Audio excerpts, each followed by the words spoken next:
Hello दोस्तों, बुनियाद education hub में आप सभी का स्वागत है। दोस्तों, जीके के 50 क्वेश्चन है, वेरी इंपॉर्टेंट क्वेश्चन है और हर कंपटीशन के अंदर इस प्रकार से क्वेश्चन पूछे जाते हैं। दोस्तों, अगर आप चैनल पर नए हो तो चैनल को सब्सक्राइब जरूर कर लेना और बेल आइकन जरूर दबा देना ताकि आपको नोटिफिकेशन सर्वप्रथम मिल सके। दोस्तों, इसमें 1 नंबर क्वेश्चन है कि यूनेस्को का मुख्यालय कहाँ है। तो दोस्तों, आपको याद रखना कि जो यूनेस्को का जो मुख्यालय है वो कहाँ है, तो आपको याद रखना पेरिस, ठीक है ना। पेरिस कहाँ है, तो पेरिस आपको सभी को पता है कि फ्रांस की राजधानी है, जिसे सूर्य या सुंदरियों का देश भी कहते हैं। फ्रांस को अपन क्या कहते हैं, सूर्य या सुंदरियों का देश भी कहते हैं।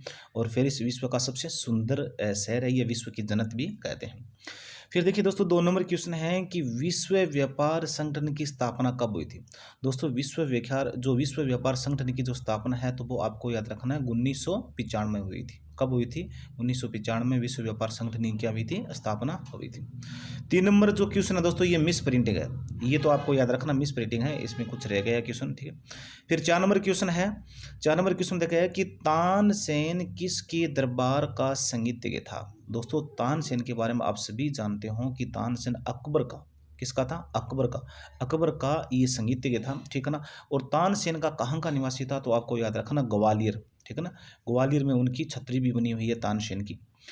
फिर देखिए दोस्तों, आगे वाला है 5 नंबर क्वेश्चन। इसमें दे रखा है कि पंडित रविशंकर का संबंध किस वाद्य यंत्र से है। तो दोस्तों, आपको याद रखना पंडित जो रविशंकर का जो संबंध है वो सितारा वाद्य वजन, सितारा, ठीक है ना। और फिर बिस्मिल्लाह खां, ये पीछे मैंने आपको क्वेश्चन बताया था दोस्तों, बिस्मिल्लाह खां का संबंध किससे है, तो बिस्मिल्लाह खां का संबंध आपको याद रखा शहनाई से, ठीक है ना। ये शहनाई, ये भारत रत्न सम्मानित है बिस्मिल्लाह खां, और ये शहनाई बजाने में क्या थे, निपुण थे। फिर 6 नंबर क्वेश्चन है कि पेनल्टी कॉर्नर का संबंध किस खेल से है। पेनल्टी कॉर्नर का संबंध किस खेल से है, तो आपको याद रखना हॉकी से। किस खेल से? हॉकी से, ठीक है ना। फिर उत्तर भारत में सर्दियों में वर्षा का क्या करना है। दोस्तों, उत्तर भारत में जो सर्दियों में वर्षा होती है तो वो आपको याद रखना पश्चिमी विक्षोभों या भूमध्य सागरीय चक्रवातों, या तो आप याद रखना भूमध्य सागरीय चक्रवातों या पश्चिमी विक्षोभों के द्वारा ये क्या होती है, उत्तर भारत में और सर्दियों में क्या होती है, वर्षा होती है। और राजस्थान में जिसे क्या कहते हैं, राजस्थान में उसे माउट के नाम से जानते हैं। राजस्थान में इसे क्या कहते हैं, माउट कहते हैं, जो दिसंबर और जनवरी के माह में ये वर्षा होती है। 8 नंबर क्वेश्चन है कि देवधर ट्रॉफी का संबंध किस खेल से है। तो दोस्तों, आपको याद रखना देवधर ट्रॉफी का जो संबंध है तो वो आपको याद रखना क्रिकेट खेल से। किस खेल से? क्रिकेट खेल से। रूस की मुद्रा कौन सी है। दोस्तों, रूस की मुद्रा आपको याद रखना रूबल है। रूस की मुद्रा कौन सी है? रूस की मुद्रा रूबल है। और रूस की राजधानी कौन सी है, तो रूस की राजधानी आपको याद रखना रोम है। 10 नंबर क्वेश्चन है कि सिंधु घाटी सभ्यता का प्रसिद्ध बंदरगाह थी, यह मतलब सिंधु घाटी सभ्यता का प्रमुख बंदरगाह कौन सा था, तो आपको याद रखना दोस्तों लोथल। और लोथल का है दोस्तों, आपको याद रखना गुजरात में है। ये गुजरात में ये भोगवा नदी के किनारे हैं। और एक दोस्तों, आपको याद रखना कि जो सिंधु घाटी सभ्यता है, हड़प्पा सभ्यता के जो सर्वाधिक जो पुरातात्विक स्थल खोजे गए हैं वो कहाँ खोजे गए हैं, तो वो आपको याद रखना गुजरात में ही खोजे गए हैं। 11 नंबर क्वेश्चन है, जैन धर्म के प्रथम तीर्थंकर कौन थे। दोस्तों, जैन धर्म के जो प्रथम तीर्थंकर थे वो ऋषभदेव थे। और जैन धर्म में टोटल 24 तीर्थंकर हो चुके हैं। और 24वें तीर्थंकर कौन है, तो वो आपको याद रखना दोस्तों, वो है महावीर स्वामी। या आपसे कई बार ये भी पूछा जाता है कि जैन धर्म का अंतिम तीर्थंकर कौन है, वो भी महावीर स्वामी। या फिर आपसे ये भी पूछा जाता है कि जैन धर्म का वास्तविक संस्थापक कौन है, तो दोस्तों वो आपको याद रखना महावीर स्वामी। फिर देखिए दोस्तों, 12 नंबर क्वेश्चन है, वेरी इंपॉर्टेंट क्वेश्चन है दोस्तों। अगर वीडियो आपको अच्छा लगे तो अपने दोस्तों को लाइक शेयर सब्सक्राइब जरूर कर लेना। अगर आप चैनल पर नए हो तो चैनल को सब्सक्राइब जरूर कर लेना और बेल आइकन जरूर दबा देना ताकि आपको नोटिफिकेशन सर्वप्रथम मिल सके। 12 नंबर क्वेश्चन है दोस्तों कि गौतम बुद्ध का जन्म कहाँ हुआ था। दोस्तों, गौतम बुद्ध का जन्म आपको याद रखना 563 ईसा पूर्व में, 563 ईसा पूर्व में, और नेपाल के लुम्बिनी में हुआ था, ठीक है ना। नेपाल के लुम्बिनी में और गौतम बुद्ध का जन्म हुआ था। किस कुल में हुआ था, तो आपको याद रखना दोस्तों शाक्य कुल में हुआ था। किस कुल में हुआ था? शाक्य कुल में हुआ था। और गौतम बुद्ध की पिता का क्या नाम था, तो पिता का नाम था सुद्धोधन था। क्या नाम था? सुद्धोधन था। और किस भाषा में उपदेश दिया था, तो आपको याद रखना पाली भाषा में दिया था। सर्वप्रथम उपदेश कहाँ दिया था, आपको याद रखना सारनाथ में दिया था। कहाँ दिया था? सारनाथ में दिया था। ये देखिए दोस्तों, गौतम बुद्ध वाला जो क्वेश्चन है वेरी इंपॉर्टेंट क्वेश्चन है। फिर आगे वाला दे रखा है, ये जो मैंने क्वेश्चन आपको रिपीट किया था वो दोबारा आ गया कि भगवान महावीर जैन धर्म की कौन सी तीर्थंकर थे। दोस्तों आपको याद रखना, भगवान महावीर है ना, वो जैन धर्म की 24वें तीर्थंकर थे, या जैन धर्म की अंतिम तीर्थंकर थे। और आपको याद रखना दोस्तों, जैन धर्म में 24 तीर्थंकर हो चुके हैं। भारत की पहली महिला राष्ट्रपति कौन थी। दोस्तों भारत की जो पहली महिला राष्ट्रपति थी, तो आपको याद रखना प्रतिभा पाटिल थी। और भारत की पहली महिला प्रधानमंत्री कौन थी, तो दोस्तों आपको याद रखना इंदिरा गांधी। भारत की पहली महिला राज्यपाल कौन थी दोस्तों, वो आपको याद रखनी सरोजनी नायडू। कौन थी? सरोजनी नायडू, ठीक है ना। और भारतीय राष्ट्रीय कांग्रेस की प्रथम भारतीय महिला कौन थी, तो वो आपको मतलब अध्यक्ष कौन थी, तो वो आपको याद रखना सरोजनी नायडू। महात्मा गांधी ने और सरोजनी नायडू को भारत की कोकिला भी कहा था, ठीक है ना। और भारत के किसी राज्य की पहली मुख्यमंत्री कौन थी दोस्तों, वो आपको याद रखना सुचिता कृपलानी। फिर देखिए दोस्तों 15 नंबर क्वेश्चन है, इसमें दे रखा है कि कटक किस नदी पर बसा हुआ है। दोस्तों कटक आपको पता है उड़ीसा में, कटक है उड़ीसा में, ठीक है ना। और किस नदी पर बसा है, तो आपको याद रखना महानदी पर। किस नदी पर बसा है, तो आपको याद रखना महानदी। बाइनरी भाषा में कितने अक्षर होते हैं, तो दोस्तों बाइनरी भाषा में आप सभी को पता है कितने अक्षर होते हैं, 2 अक्षर होते हैं। कितने अक्षर होते हैं? 2 अक्षर होते हैं। तो आपको पता है 0 और 1, ये 2 अक्षर होते हैं बाइनरी भाषा में। और ये क्वेश्चन कंप्यूटर से संबंधित है। फिर आगे वाला 17 नंबर क्वेश्चन है, ये भी दोस्तों कंप्यूटर से संबंधित है, वेरी इंपॉर्टेंट क्वेश्चन। इसमें दे रखा है कि लान का विस्तार क्या था, ठीक है ना। तो लोकल एरिया नेटवर्क, जो लान का और जो विस्तृत नाम है उसका नाम है कि लोकल एरिया नेटवर्क। और फिर है गौतम बुद्ध की मृत्यु कहाँ हुई थी दोस्तों। गौतम बुद्ध की जो मृत्यु है, तो वो आपको याद रखना कुशीनगर में हुई थी, ठीक है ना। और गौतम बुद्ध की मृत्यु को बौद्ध धर्म में क्या कहते हैं? महापरिनिर्वाण कहते हैं। क्या कहते हैं? महापरिनिर्वाण। मतलब गौतम बुद्ध को महापरिनिर्वाण या मोक्ष प्राप्त कहाँ हुई थी, तो कुशीनगर में प्राप्त हुई थी। कब प्राप्त हुई थी, तो आपको याद रखना 483 ईसा पूर्व में। और गौतम बुद्ध की मृत्यु हुई थी, या गौतम बुद्ध को महापरिनिर्वाण प्राप्त हुआ था। कहाँ प्राप्त हुआ था, तो आपको याद रखना दोस्तों कुशीनगर में प्राप्त हुआ था। फिर आगे देखिए दोस्तों, आगे वाला क्वेश्चन है जो 19 नंबर क्वेश्चन, इसमें देखा है कि गोवा पुर्तगाली शासन से कब आज़ाद हुआ था। दोस्तों गोवा जो पुर्तगाली शासन से जो आज़ाद हुआ था दोस्तों 1961 में हुआ था। इसके अलावा दोस्तों आपको याद रखना कि जो यूरोपीय कंपनियों में जो सर्वप्रथम भारत में आए थे, वो सर्वप्रथम पुर्तगाली आए थे, ठीक है ना। यूरोपीय कंपनियों में जैसे पुर्तगाली है, फ्रांसीसी है, डच है, अंग्रेज है, तो इन सभी में सबसे पहले कौन आए थे? पुर्तगाली थे। और इनका आने वाला पहला व्यक्ति कौन था दोस्तों? उसका नाम है वास्को डी गामा। उसका क्या नाम था? Vasco D gamma. और 1497 में और भारत के कालीकट बंदरगाह पर सर्वप्रथम पहुंचा था। या आपसे क्वेश्चन पूछा जाता है कि भारत के समुद्री मार्ग की खोज किसने की थी, या भारत की खोज किसने की थी, तो वास्को डी गामा ने की थी। और वास्को डी गामा कहाँ का निवासी था, तो दोस्तों आपको याद रखना ये पुर्तगाल का निवासी था। और भारत में सर्वप्रथम जो प्रिंटिंग प्रेस की जो शुरुआत है, वो किसने की थी? पुर्तगालियों ने की थी। और प्रिंटिंग प्रेस की जो शाखा है या जो उनका कार्यालय है, वो कहाँ खोला गया था? वो गोवा में खोला गया था। भारत में तंबाकू खेती का प्रचलन किसने किया था? दोस्तों आपको याद रखना पुर्तगालियों ने किया था। भारत में सर्वप्रथम कौन आए थे? पुर्तगाली आई थी। और सबसे बाद में कौन गए थे? सबसे बाद में भी पुर्तगाली गए थे। कब गए थे? 1961 में गए थे। फिर देखिए दोस्तों, ये जो 20 नंबर क्वेश्चन है, वेरी इंपॉर्टेंट क्वेश्चन। इसमें देखा है कि रेगुलेटरी एक्ट कब लागू हुआ था। दोस्तों रेगुलेटरी एक्ट के बारे में आप याद रखना 1773 में लगा था, ठीक है ना। ये ब्रिटिश संसद के द्वारा पारित प्रथम एक्ट है, तो ये आप याद रखना ब्रिटिश संसद के द्वारा प्रथम एक्ट था। और रेगुलेटरी एक्ट जो कब लागू हुआ था दोस्तों, आपको याद रखना ये 1373 में लागू हुआ था। 1857 की क्रांति के बाद 1857 की क्रांति के बाद अंग्रेजों ने मुगल बादशाह बहादुर शाह जफर को कैद करके कहाँ भेजा था, मतलब कहाँ कैद कर लिया था, तो बर्मा। कहाँ किया था? बर्मा भेजा था, ठीक है ना। और बर्मा को अपन क्या कहते हैं? म्यांमार कहते हैं। और बर्मा की राजधानी क्या थी? रंगून, ठीक है ना। रंगून की जेल में भेजा था। आप याद रखना 1857 की जो क्रांति हुई थी उसमें तो जो मुगल शासक था वो बहादुर शाह जफर था। अंतिम मुगल शासक कौन था? वो भी बहादुर शाह जफर था। उसकी जेल कहाँ भेजा गया? तो रंगून भेजा गया था। और रंगून कहाँ है? तो रंगून आपको याद रखना बर्मा या म्यांमार की राजधानी है।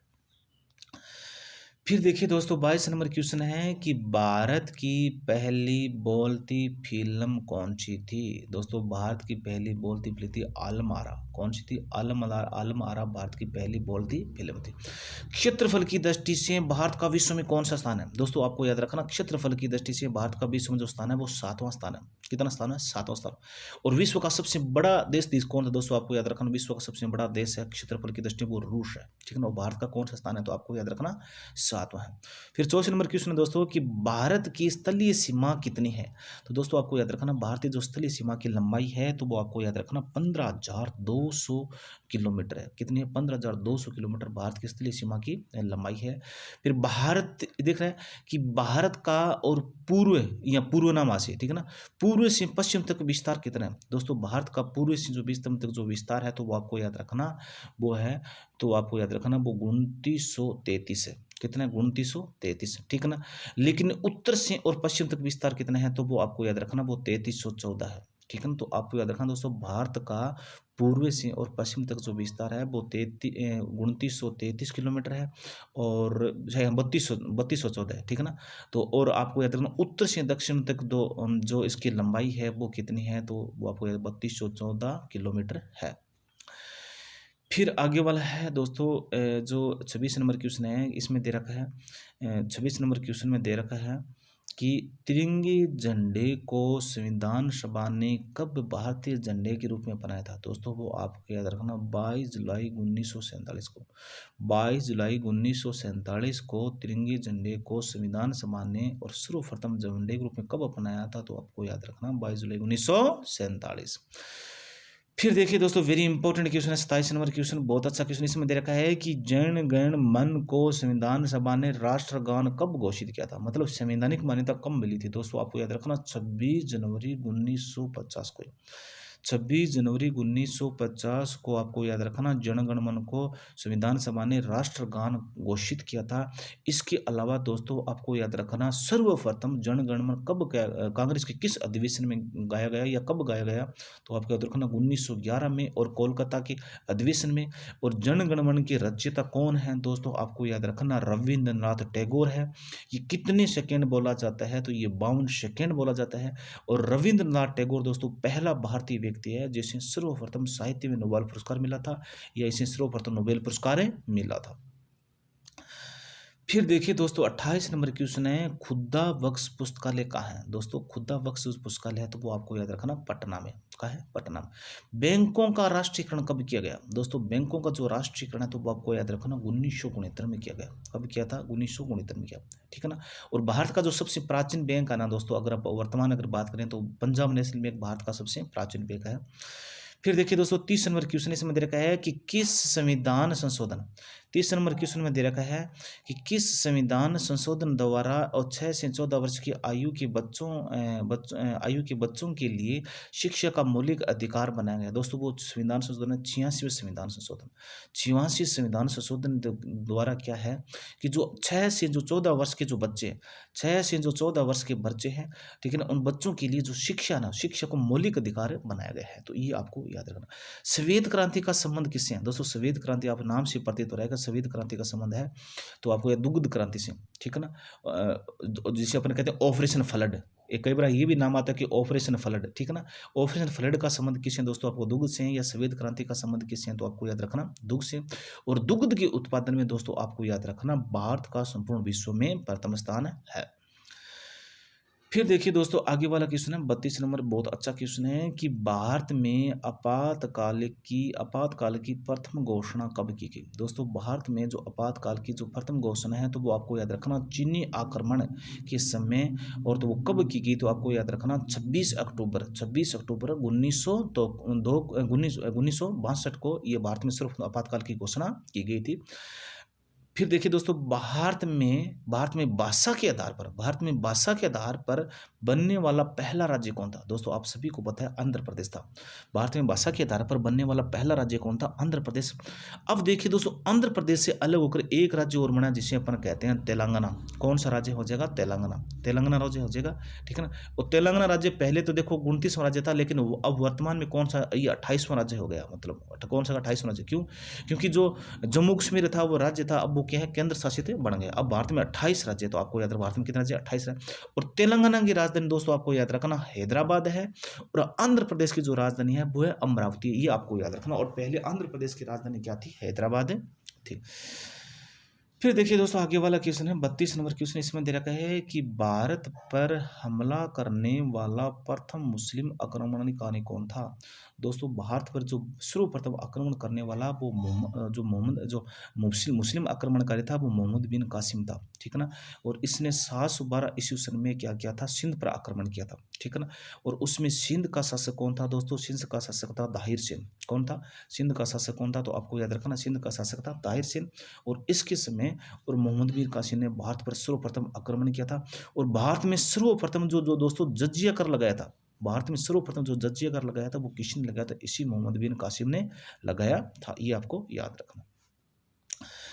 फिर देखिए दोस्तों 35 नंबर क्वेश्चन है, वेरी इंपॉर्टेंट क्वेश्चन है। इसमें दे रखा है कि सेल्यूकस का राजदूत जो चंद्रगुप्त मौर्य के दरबार में आया था वो कौन था। दोस्तों सेल्यूकस, तो आपको याद रखना सेल्यूकस कौन था, तो ये आपको याद रखना ये सिकंदर का सेनापति था। किसका सेनापति था, ये सिकंदर का क्या था, सेनापति था। ये आपको याद रखना जो सेल्यूकस कौन था, सेल्यूकस के बारे में आप याद रखना दोस्तों, ये क्या था, सिकंदर का क्या था, सेनापति था, ठीक है। और सिकंदर का सेनापति था, ठीक है ना। और सेल्यूकस निकेटर का क्या हुआ था, और चंद्रगुप्त मौर्य के साथ युद्ध हुआ था, ठीक है ना। और इस युद्ध में और सेल्यूकस निकेटर की क्या हो जाती है, हार हो जाती है। हार होने के बाद में सेल्यूकस निकेटर क्या करता है, अपनी पुत्री कार्नेलिया की शादी चंद्रगुप्त मौर्य के साथ कर देता है, ठीक है ना। और सेल्यूकस निकेटर क्या करता है, उनके दरबार में अपना राजदूत भेजता है और उसका नाम है मेगस्थनीज। और मेगस्थनीज की रचना कौन सी है दोस्तों, मेगस्थनीज की रचना है इंडिका। जो इंडिका जो रचना है वो किसके, मेगस्थनीज है। ये किसके दरबार में था, चंद्रगुप्त मौर्य के दरबार में था। ये किसके राजदूत था, तो सेल्यूकस निकेटर का क्या था, राजदूत था। फिर देखिए दोस्तों आगे वाला है, ये जनरल साइंस का क्वेश्चन आ गया दोस्तों, बीच में दो क्वेश्चन जनरल साइंस के आगे। इसमें दे रखा है कि विटामिन की खोज किसने की। दोस्तों एक चीज याद रखना कि जो विटामिन की जो खोज है वास्तव में वो किसने की थी, तो आपको याद रखना हॉपकिंस ने की थी। किसने की थी, हॉपकिंस ने की थी। विटामिन की जो खोज है हॉपकिंस ने की थी। और विटामिन नाम किसने दिया था, सी फंक ने दिया था। लेकिन दोस्तों एक चीज याद रखना कि क्योंकि ये जो हॉपकिंस ये एनसीईआरटी की बुक्स में दे रखा है, एनसीईआरटी जो सीबीएसई की बुक्स में इसमें हॉपकिंस दे रखा है कि विटामिन की खोज की थी। लेकिन जो आर्मी वाले बच्चे ना वो विशेष करके ध्यान देना कि आर्मी में क्या है कि जो विटामिन की अगर खोज से संबंधित क्वेश्चन आ जाए तो इसमें फंक ही और सही माना गया है, ठीक है ना। तो ये आपको याद रखना। कांसा धातु किसकी मिश्र धातु है दोस्तों, कांसा धातु के बारे में आप याद रखना, ये कॉपर और टिन की मिश्र धातु है। कॉपर का प्रतीक चिन्ह Cu है, टिन का प्रतीक चिन्ह N है, ठीक है ना। तो आपको याद रखना तांबा और टिन और इन दोनों से मिलकर कौन सी धातु मिलती है, कांसा धातु मिलती है। और कांसा धातु के बारे में दोस्तों आपको याद रखना कि जो सिंधु घाटी सभ्यता के लोग थे उन लोगों को कांसा बनाने की विधि आती थी। और इसीलिए सिंधु घाटी सभ्यता को लोग अपन क्या कहते हैं, कांस्य युगीन सभ्यता के नाम से भी जानते हैं। फिर देखिए दोस्तों आगे वाला 38 नंबर क्वेश्चन है, वेरी इंपॉर्टेंट क्वेश्चन है, बहुत अच्छा क्वेश्चन है। इसमें देखा है कि स्वामी विवेकानंद ने शिकागो में हुए और विश्व धर्म सम्मेलन को कब संबोधित किया गया। दोस्तों सबसे पहले आपको याद रखना कि जो ये शिकागो है ये कहाँ है, तो अमेरिका में है, ठीक है ना। और स्वामी विवेकानंद ने आपको याद रखना 1893 में संबोधित किया था, ठीक है ना। और इसी सम्मेलन में और स्वामी विवेकानंद और ये विश्व प्रसिद्ध हुए थे। तो स्वामी विवेकानंद का जो बचपन का नाम है दोस्तों वो तो नरेंद्र नाथ है, ठीक है ना। बचपन का नाम क्या था, नरेंद्र नाथ। लेकिन इसे स्वामी विवेकानंद नाम किसने दिया था दोस्तों, आपको याद रखना झुंझुनू के जो खेतड़ी के महाराजा थे, खेतड़ी के महाराजा अजीत सिंह ने, खेतड़ी के महाराजा अजीत सिंह ने और स्वामी विवेकानंद को क्या नाम दिया, नहीं नरेंद्र नाथ को क्या नाम दिया था, स्वामी विवेकानंद नाम ने दिया था। ये आपको याद रखना। इसके अलावा दोस्तों स्वामी विवेकानंद ने रामकृष्ण परमहंस की स्थापना की थी, ये आपको याद रखना।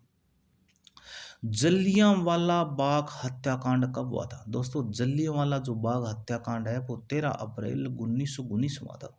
ये जलियांवाला बाग हत्याकांड ये जो है जलियांवाला बाग कहाँ हुआ था दोस्तों, ये आपको याद रखना, ये पंजाब के अमृतसर शहर में हुआ था, ठीक है ना।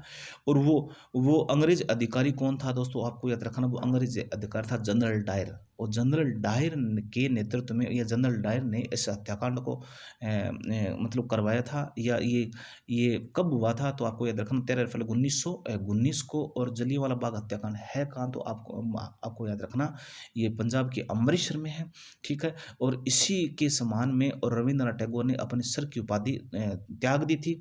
और इसी कांड के कारण और महात्मा गांधी ने और अपने जो केसरी जो हिंद केसरी की उपाधि भी त्याग दी थी।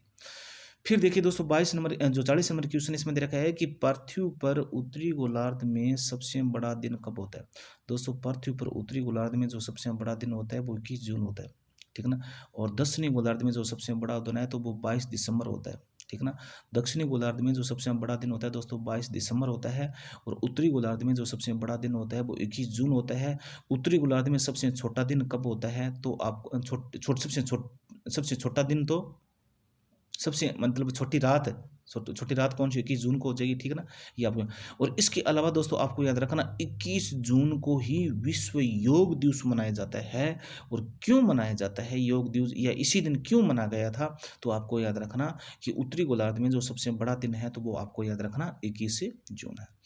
फिर देखिए दोस्तों, महात्मा बुद्ध ने अपना उपदेश कहाँ दिया था। दोस्तों मैंने आपको पहले ही बताया था कि महात्मा बुद्ध ने अपना उपदेश सारनाथ में दिया था, ठीक है ना। सारनाथ कहाँ है, उत्तर प्रदेश में, ठीक है ना। और किस भाषा में दिया था दोस्तों, आपको याद रखना पाली भाषा में अपना उपदेश दिया था, ये दोस्तों आपको याद रखना। फिर देखिए दोस्तों 42 नंबर क्वेश्चन है, वेरी इंपॉर्टेंट क्वेश्चन है। इसमें दे रखा है कि साइमन कमीशन के बहिष्कार के दौरान लाठी और चार्ज से और किस नेता की मृत्यु हुई थी। दोस्तों सबसे पहले अपन देखते हैं साइमन कमीशन भारत में कब आया था दोस्तों, आपको याद रखना 1828 में आया था। और इसका विरोध क्यों हुआ था दोस्तों, इसमें जो 7 सदस्य थे वो 7 के 7 अंग्रेज थे, ठीक है ना। और इसे सफेद कमीशन भी कहते हैं क्योंकि सभी के सभी क्या थे, अंग्रेज थे। और इसीलिए इसका क्या हुआ था, लाला लाजपत राय ने क्या किया था, विरोध किया था। और विरोध के दौरान और उसे लाठी चार्ज और लाला लाजपत राय की क्या हो जाती है, मृत्यु हो जाती है, ठीक है ना। और लाला लाजपत राय को अपने पंजाब का केसरी भी कहते हैं, क्या कहते हैं, पंजाब का केसरी के नाम से भी जानते हैं। फिर देखिए दोस्तों 43 नंबर क्वेश्चन है, ये कंप्यूटर का क्वेश्चन आ गया बीच में, इसमें देखा है कि भारत में निर्मित प्रथम कंप्यूटर का क्या नाम है। दोस्तों आपको याद रखना भारत में निर्मित जो प्रथम कंप्यूटर था उसका नाम है सिद्धार्थ। क्या नाम है, सिद्धार्थ, ये आपको याद रखना। गायत्री मंत्र का उल्लेख दोस्तों किस ग्रंथ में मिलता है, दोस्तों आपको याद रखना गायत्री मंत्र का जो उल्लेख मिलता है ऋग्वेद मिलता है। और ऋग्वेद की किस मंडल में, आपको याद रखना दोस्तों तीसरे मंडल में। गायत्री मंत्र के रचयिता कौन है दोस्तों, आपको याद रखना विश्वामित्र। कौन है, विश्वामित्र गायत्री मंत्र के रचयिता है। किस वेद में मिलता है, ऋग्वेद में मिलता है, ठीक है ना। किस मंडल में है, तीसरे मंडल में। और किस देवता को संबोधित करता है, तो आपको याद रखना ये सावित्री देवता को गायत्री मंत्र क्या करता है, संबोधित करता है। फिर देखिए दोस्तों ये क्वेश्चन आ गया, ये बार बार क्वेश्चन आ रहा है, इसमें दे रखा है कि मानव द्वारा सबसे पहले किस धातु का प्रयोग किया गया। दोस्तों आप सभी को पता है कि मानव के द्वारा सबसे पहले तामा धातु का उपयोग किया गया, और तामा धातु को अपना आदिम धातु के नाम से भी जानते हैं। फिर देखिए दोस्तों आगे वाला क्वेश्चन है कि रेशम के कीड़े किस वृक्ष की कोमल पत्तियों पर पाले जाते हैं। तो आप सभी को पता है दोस्तों शहतूत के पेड़ों ना। और रेशम के अध्ययन को अपन क्या कहते हैं, सेरीकल्चर कहते हैं। क्या कहते हैं, सेरीकल्चर के अंतर्गत रेशम का अध्ययन किया जाता है। और रेशम की जो कीड़े पाले जाते हैं वो शहतूत के पेड़ पर पाले जाते हैं, ये सभी को आपको पता है। राजस्थान में खेतड़ी किसके लिए प्रसिद्ध है दोस्तों, राजस्थान में खेतड़ी आपको तांबे की खान के लिए प्रसिद्ध है। इसके अलावा यहाँ खेतड़ी के महाराजा थे अजीत सिंह। और अजीत सिंह ने क्या किया था, और स्वामी नरेंद्र नाथ या स्वामी विवेकानंद को जो नाम दिया था ये किसने दिया था, और खेतड़ी महाराजा अजीत सिंह ने ही दिया था। फिर देखिए दोस्तों 48 नंबर क्वेश्चन इसमें देखा है कि पृथ्वी के सबसे नजदीक ग्रह कौन सा है। दोस्तों पृथ्वी के सबसे नजदीक ग्रह वो शुक्र ग्रह। और शुक्र ग्रह के बारे में दोस्तों मैं पहले ही आपको बता चुका हूँ, आपको याद रखना पृथ्वी के सबसे नजदीक ग्रह, इसे पृथ्वी की बहन या भगिनी भी कहते हैं, इसे सांझ का तारा भी कहते हैं, इसे भोर का तारा भी कहते हैं, इसे सौंदर्य का देव भी कहते हैं, इसे प्यार और सुंदरता की देवी भी कहते हैं, सबसे गर्म ग्रह है, इसे प्रेशर कुकर ग्रह भी कहते हैं। तो ये आपको याद रखना, पृथ्वी के सबसे नजदीक है, पृथ्वी की बहन भी कहते हैं, सांझ का तारा भी कहते हैं, भोर का तारा भी कहते हैं, सौंदर्य का देव भी कहते हैं, प्यार और सुंदरता की देवी भी कहते हैं, सबसे गर्म ग्रह है, और प्रेशर कुकर ग्रह भी के नाम से भी जानते हैं। फिर देखिए दोस्तों आगे वाला क्वेश्चन है, ये जनरल साइंस का क्वेश्चन आ गया, बहुत अच्छा क्वेश्चन है। इसमें दे रखा है कि मनुष्य की आंख में किस वस्तु का प्रतिबिंब बनता है, नहीं किसी वस्तु का प्रतिबिंब कहाँ बनता है। तो दोस्तों मनुष्य की आंख में किसी वस्तु का जो प्रतिबिंब बनता है वो रेटिना में बनता है। कहाँ बनता है, तो रेटिना में बनता है। तो आंख से संबंधित दोस्तों 3 क्वेश्चन आप याद कर लेना, वेरी इंपॉर्टेंट है। तो हर बार कॉम्पिटिशन पूछा जाता है, तो आपको याद रखना, एक तो प्रतिबिंब कहाँ बनता है, तो रेटिना बनता है, ये हो जाएगा। दूसरा कि जो नेत्रदान करते हैं, नेत्रदान में आंख का कौन सा भाग दान किया जाता है, तो आपको याद रखना कोर्निया भाग दान किया जाता है, ठीक है। तीसरा जो आंख का रंग है वो किस पर डिपेंड करता है, जो आंख का रंग दोस्तों आपको याद रखना आइरिस पर डिपेंड करता है। ये तीनों पॉइंट याद कर लेना दोस्तों, ये तीनों पॉइंट यही बार बार क्वेश्चन आर्मी में या हर कंपटीशन अंदर पूछे जाते हैं।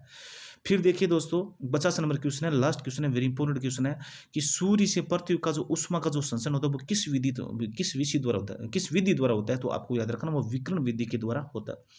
इसके अलावा दोस्तों आपको याद रखना कि सूर्य का प्रकाश पृथ्वी तक पहुंचने में कितना टाइम लगता है, तो आपको याद रखना 8 मिनट 20 सेकंड का टाइम लगता है, मतलब 8 मिनट 20 सेकंड लगभग दोस्तों सूर्य का प्रकाश पृथ्वी तक पहुंचने में 500 सेकंड का टाइम लगता है। अगर मिनट में पूछ ले तो 8 मिनट 20 सेकंड हो जाएगा, ये आपको याद रखना।